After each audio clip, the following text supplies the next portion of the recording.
तो दोस्तों आप सब लोगों का फिर से स्वागत है एक और नए वीडियो के अंदर। आज हम आपके लेके आए मारुति के एस्प्रेसो जो कि सीएनजी वर्जन के अंदर है। उनके लिए जो ये चाहते हैं कि भाई सीएनजी हमको गाड़ी लेनी चाहिए या पेट्रोल वर्जन लेना चाहिए या मारुति क्यों लेनी चाहिए ना, ये वीडियो आपके बिल्कुल उनके लिए है। तो जो ओनर है पंकज, हम उनसे पूछते हैं कि मारुति की जो एस्प्रेसो इन्होंने सीएनजी ली है उसके बाद इनको कोई प्रॉब्लम आई है या गाड़ी का एवरेज है क्या है। तो पंकज जी प्लीज। तो ये मारुति का ओनर है, तो सर आप बताइए कि आपने गाड़ी कब ली, कितना आपने इस गाड़ी को मतलब कितना ड्रिवन कर चुके हैं और इस गाड़ी की सर्विस कॉस्ट और क्या आपको प्रॉब्लम आई है उसके बारे में बताइए आप। दोस्तों ये गाड़ी मैंने ली है जून के अंदर और ये अराउंड मुझे कॉस्ट की है 6,25,000, जो मुझे कैंटीन से मैंने ये गाड़ी परचेज की है, क्योंकि कैंटीन और जो अपने सिविल का जो प्राइस है उसमें काफ़ी 1 लाख के डिफरेंस आ रहा था कम से कम। तो मैंने सौरभ जी 1 लाख रुपए के डिफरेंस की वजह से सीएनजी से मैंने ये गाड़ी सीएसडी से गाड़ी परचेज करी है आर्मी कैंटीन से, और उस 1 लाख का बेनिफिट मुझे ये लगा कि मैं उस 1 लाख रुपए के बिहाफ पे इस गाड़ी को 2 से 3 साल के लिए इसको रन कर सकता हूँ। लेकिन ये सिर्फ वही है जो मिलिट्री वाले हैं उनके लिए ही बेनिफिशियल है, लेकिन अगर आप ऑन रोड लेंगे तो लगभग आपको 70-80,000 जो एक्स्ट्रा। ये गाड़ी सर अभी आप कितने किलोमीटर चला चुके हो? सर ये अभी तक अराउंड 5,000 अप्रोक्स पहुंच चुकी है गाड़ी। यानी कि आप इस गाड़ी की एक सर्विस करा चुके हो? हाँ, मैंने 2 सर्विस इसकी करवा ली। दो सर्विस करा चुके हो, ठीक है। गाड़ी आपको पेट्रोल के ऊपर सर कितना एवरेज देती है? पेट्रोल में सर मैंने इसको एवरेज जो मेजरमेंट किया है सिटी में अराउंड मेरे को 16-17 का दे रही है। Very nice. और हाईवे पे मुझे अगर मैं लाइट फुट के साथ चला रहा हूँ तो ये इसने मुझे 23-24 का भी टच किया है, और थोड़ा रेव करके चलाया है तो इसने मेरे को 21 का पेट्रोल में एवरेज दिया है। तो मतलब दोस्तों अगर आप 1 लीटर इंजन लेते हैं ना, आप देखिए इस गाड़ी का जो इंजन आता है 1 लीटर इंजन आता है। 1 लीटर के अंदर अगर आपको पेट्रोल के अंदर अच्छा खासा माइलेज मिल जाता है, और ये वाला वर्जन जो सीएनजी का पूछते हैं, सीएनजी के अंदर सर आपको कितना एवरेज मिल रहा है सिटी के अंदर और हाईवे पे?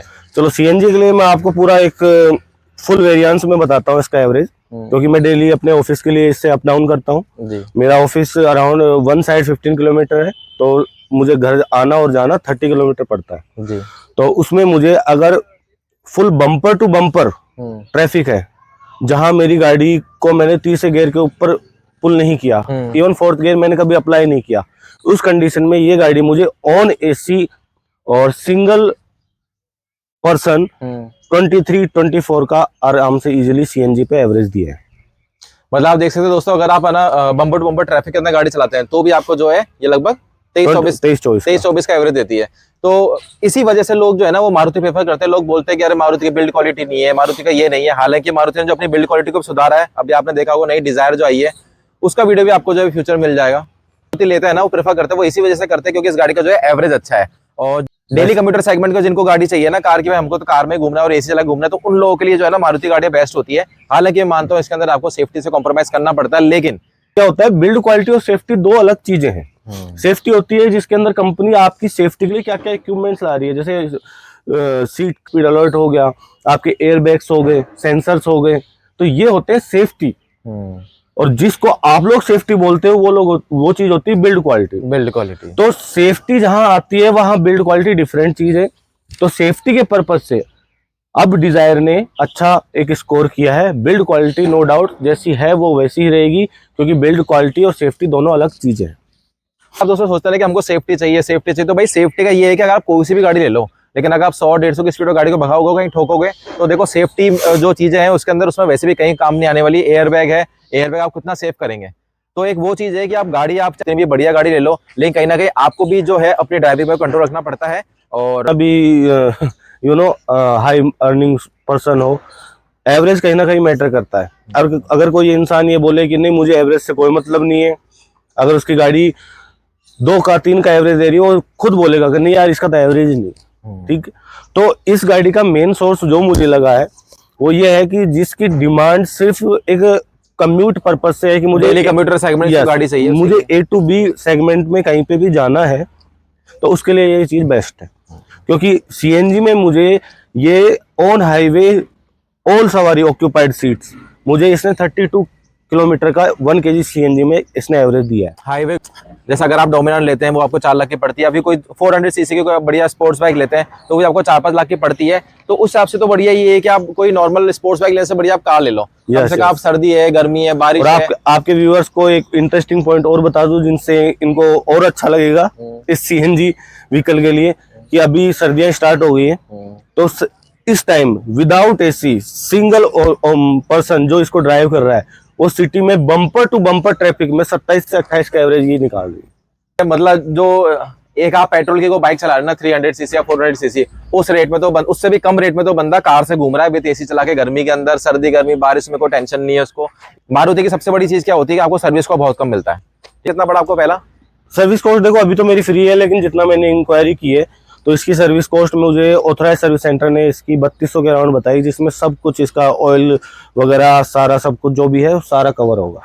अभी कई लोग जो है ईवी की तरफ स्विच हो रहे हैं, कई लोग जो सीएनजी लेते हैं, तो अभी वाला जो टाइम है ना वो ये है कि आपको इलेक्ट्रिक के जो जितने पावर स्टेशन है ना वो लगभग आपको इतने मिलेंगे नहीं। जैसे अभी ईवी वाले लोग लगता है उनको रेंज का इशू आता है, और सीएनजी के अंदर क्या है कि अगर आपको सीएनजी स्टेशन नहीं भी मिलता, वैसे तो अगर आप राजस्थान में भी देखेंगे तो आपको हर जगह सीएनजी स्टेशन मिल ही जाएंगे, पर बट इन द केस अगर आपको नहीं मिलता तो इसके अंदर क्या पेट्रोल भी है, तो आप पेट्रोल चलाइए। तो अभी वाला जो समझदारी चीज है ना वो यही है कि आप इसको जो पेट्रोल और सीएनजी वर्जन है जिसके तो जी मैं ये कहना चाहूंगा कि देखो ये जो प्रोजेक्शन है ईवी का ये है 2030 तक का।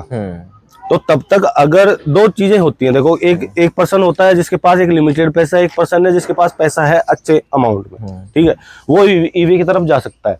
लेकिन apart from that rich person, अगर कोई एक ऐसा कॉमन मैन है जिसकी एक लिमिटेड अर्निंग है और वो एक ऐसा इन्वेस्टमेंट करना चाहता है कि जिससे उसको 5-10 साल तक कोई इशू ना हो, तो अभी वो एक कम लो कॉस्ट रनिंग को देखते हुए सीएनजी की तरफ मूव कर सकता है। ईवी व्हीकल परचेस करते हैं, जैसे अभी टाटा पंच का आप देखेंगे मॉडल, तो लगभग एक टॉप से दो मॉडल नीचे अगर आप बात करेंगे तो वो लगभग जो आपको 13 लाख का पड़ता है, ठीक है। और ये वाली गाड़ी अगर आप शोरूम से लेते हैं तो आपको 7.5 लाख की पड़ती है सीएनजी के अंदर। 13 से अगर आप डिफरेंस देखें तो लगभग 4-5 लाख का डिफरेंस आता है।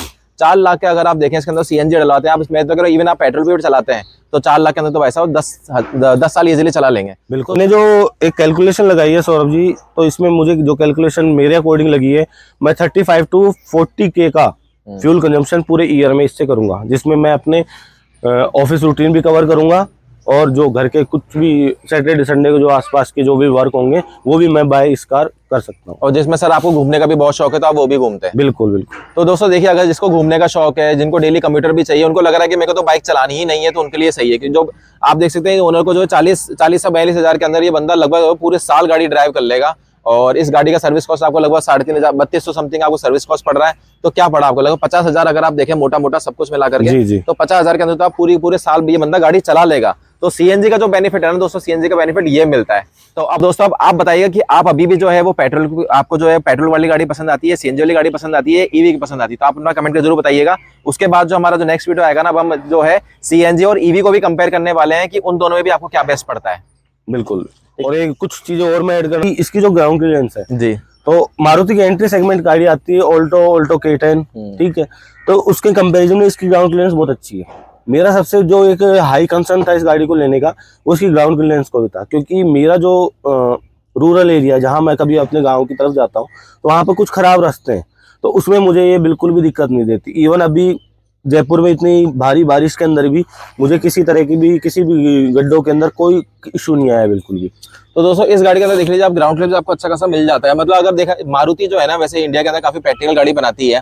आप देखते होंगे अभी भी अगर आप देखें तो सबसे ज्यादा हाईएस्ट सेलिंग जो गाड़ी है इंडिया के अंदर वो मारुति ही कही जाती है। यही है कि जो मारुति जो गाड़ी बनाती है ना वो कस्टमर सेटिस्फेक्शन के ऊपर बेस्ड होती है, क्योंकि इंडिया के अंदर लगभग सबको क्या चाहिए, बिल्ड क्वालिटी। आज अभी भी आज के डेट में देखा तो सेकंड प्रेफरेंस है लोगों की, फर्स्ट प्रेफरेंस अगर आप देखेंगे तो लोगों की फर्स्ट प्रेफरेंस एवरेज ही है, ठीक है। और आज के देखो अगर आप नॉर्मल किसी भी यूजर की बात करें, अगर मेरी बात करें तो मेरे पास सेंट्रो है, वो है मेरे पास पेट्रोल के अंदर है, तो उस गाड़ी का जो एवरेज आप देखेंगे तो आपको 10 से 12 का एवरेज निकल गया था। भगवान जाने उन्होंने कौन सा लैम्बोर्गिनी का इंजन लगाया उसके अंदर, तो 10 से 12 का पेट्रोल का उसमें एवरेज है सिटी के अंदर। नो डाउट हाईवे पे चलाता हूँ मैं 15-16 का एवरेज आपको देती है, लेकिन आप देख सकते हैं ये बंदा अगर आप सीएनजी लेते हैं यही, तो यहाँ देख लीजिए, अगर आप यही सीएनजी लेते हैं तो आपको कम से कम 23-24 का एवरेज सिटी के अंदर निकाल रही है, जो कितना मतलब बेनिफिशियल है। और आप देखेंगे ना यहाँ पे तो इसमें 12 kg का सिलेंडर लगा हुआ है। मैं मानता हूँ इस चीज को कि मारुति के अंदर अभी बस एक यही ड्रॉबैक है कि इसके अंदर है ना जो बूट स्पेस जो आपका पूरा कॉम्प्रोमाइज हो जाता है। लेकिन ऐसा भी आप देख सकते हैं टाटा के अंदर उन्होंने क्या कर रहा है कि जो सिलेंडर है ट्विन सिलेंडर कर दिया। ये वाली चीज शायद आने वाले हुंडई में भी आ जाए और हो सकता है मारुति में भी आ जाए। बिल्कुल। लेकिन अगर आप अभी के हिसाब से देखते हैं ना तो टाटा की अगर आप ऐसे पंच लेते हैं तो सेम अगर आप देखेंगे तो पंच का लगभग आपको 9 लाख के अंदर जो आपको नॉर्मल वेरिएंट पड़ जाता है, जिसके अंदर सीएनजी पड़ता है। बूट स्पेस आपको मिलता है, लेकिन यही अगर आप देखें तो यहाँ पे आपको जो है आपको 2 लाख बच जाते हैं। तो ये आपके वैसे चॉइस के ऊपर डिपेंड करता है। ये सौरभ जी एक जरूरत की चीज है। मेरी जरूरत बूट स्पेस बिल्कुल ही नहीं थी, क्योंकि मेरी जो फैमिली है वो छोटी सी फैमिली है, एक बच्चा, एक वाइफ और एक मैं। उसके बावजूद अगर हम इसको 4 सीटर कंसीडर करते हैं तो 1 सीट बचता है, और हमारा जो भी हम अगर ट्रेवलिंग करते हैं वो इतना लगेज होता है कि हम उसको 1 सीट की तरफ शिफ्ट कर सकते हैं। तो मैंने वो चीज़ भी रख के मुझे लगा कि मुझे बूट स्पेस की इतनी नीड नहीं है, that's why I purchase this car without boot space. Vehicle जो है परचेस करते हैं तो ऑलवेज चॉइस और व्हीकल वाइजली, क्योंकि हमको ये नहीं देखना चाहिए कि भीड़ चाल में कि भाई लोग पंच ले रहे हैं या लोग दूसरी गाड़ी ले रहे हैं या कोई भाई हैरियर ले रहे हैं। देखो मेन चीज ये होती है कि आपका जो बजट कितना है और उस बजट के हिसाब से आपको गाड़ी कितनी चलानी है। मेन चीज जैसा जैसे इन भाई की डेली की जो रनिंग है वो 60 से 70 किलोमीटर है, उनके हिसाब से इनको ये सीएनजी गाड़ी प्रेफर करी, इन्होंने बढ़िया रहा। तो यही तो मतलब गाड़ी खरीदते वक्त आपको हमेशा ये ध्यान रखना चाहिए कि आपकी जो चॉइस है वो क्या है, आपकी जो है प्रायोरिटी वो क्या है। प्रायोरिटी के बेस पे ही आपको अभी कोई भी व्हीकल जो है परचेस करना चाहिए, चाहे आप फिर उसमें पेट्रोल पे जाए, सीएनजी में जाए, चाहे ईवी पे जाए। सिर्फ अपनी जरूरतें देखिए कि आपकी जरूरत के हिसाब से कौन सी गाड़ी आपके लिए फिट हो रही है। आप अगर कहीं अपने गांव की तरफ जा रहे हैं या कहीं आपके घूमने का प्लान है, आपको पता है कि मोस्टली मैं इसी जगह जाता हूं कि वहां की रोड कंडीशंस कैसी हैं, कौन सी गाड़ी मुझे सूटेबल रहेगी, तो ना तो पड़ोसी की तरफ देखो ना रिश्तेदारों की तरफ देखो सिर्फ अपनी जेब की तरफ और अपने इस गाड़ी का। तो हम उम्मीद करते हैं आपको वीडियो पसंद आएगा। अगर आप चैनल के ऊपर नए हैं तो प्लीज चैनल को लाइक और सब्सक्राइब करना बिल्कुल ना भूलें, और आप कमेंट करके जरूर आएगा कि आपको नेक्स्ट कौन सी गाड़ी का वीडियो जो हम आपके लिए बना करके लेके आए। वैसे नेक्स्ट इसका हम सीएनजी और ईवी के अंदर भी इसका रिव्यू लाने वाले हैं। तो प्लेलिस्ट के अंदर बहुत सारी वीडियो अवेलेबल है दोस्तों, जैसे कार ब्लॉग, बाइक ब्लॉग, मोटो ब्लॉग। एक बार उनको जरूर से विजिट कीजिएगा। इसी तरह वीडियो को एंड करते हैं। जय हिंद, जय माता दी, जय गतिमान दोस्तों।